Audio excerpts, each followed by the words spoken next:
Are you looking forward to empty supermarket shelves again? We have witnessed it before, haven't we? But you see, come October, the new EES system comes into play, which has been imposed by the European Union because of Brexit. Can't ignore that fact. But you see, these checks are a little bit more intrusive than what anyone's really letting on, because you're not going to be checked once. You're going to be checked twice. And have your photograph taken, not once, but twice. Your fingerprints taken, not once, but twice, you see. You've got to do the pre-registration as you go over the actual channel, before you go over the channel. Photograph, fingerprints. But when you arrive on the other side of the channel, just to make sure it's still you, you're going to have your photograph and your fingerprints taken. Twice, you see. Twice the amount of delay. Twice the amount of aggravation. Twice the amount of infrastructure that's going to be needed. But you see, we all talk, don't we, about the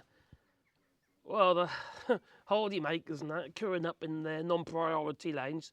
Yeah, non-EU lane. Third country lane. Well, what we're not talking about is logistics. How logistics are going to be affected by the EES, you see. Any delays that are created by humans is going to cause delays for one human in a big lorry. It's cumulative, you see. Now, I know we could have all these special lanes and stuff like that. It gets the traffic through.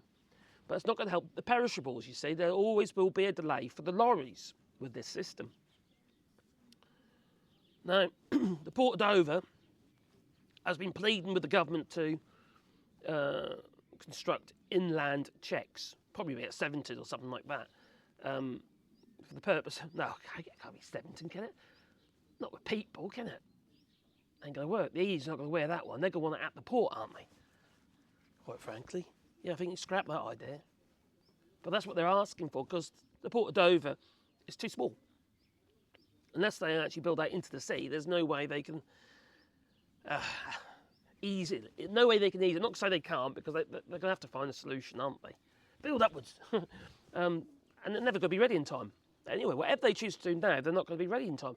It's only 3 months down the road, isn't it?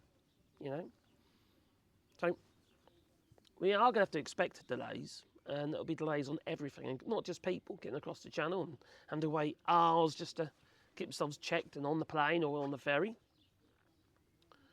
We're going to be waiting for our goods, and those goods are not going to last.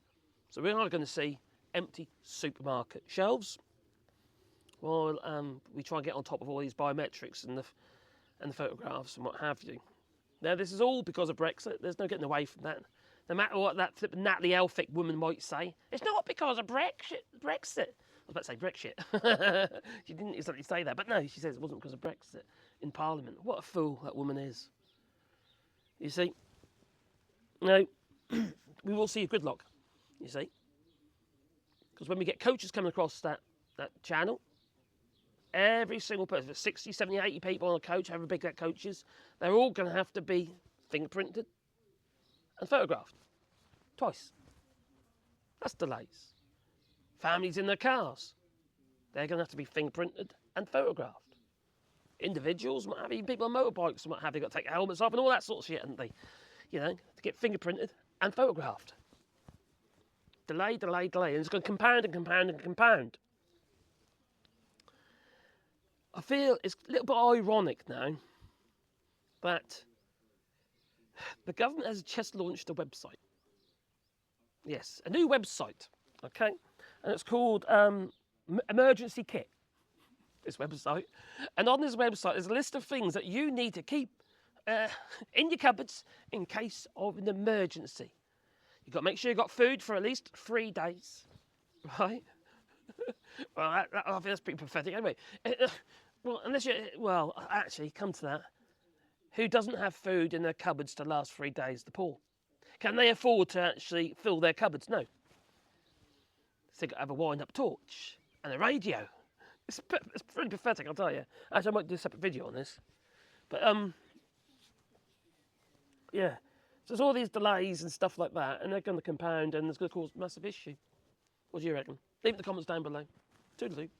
Remember, 2 checks.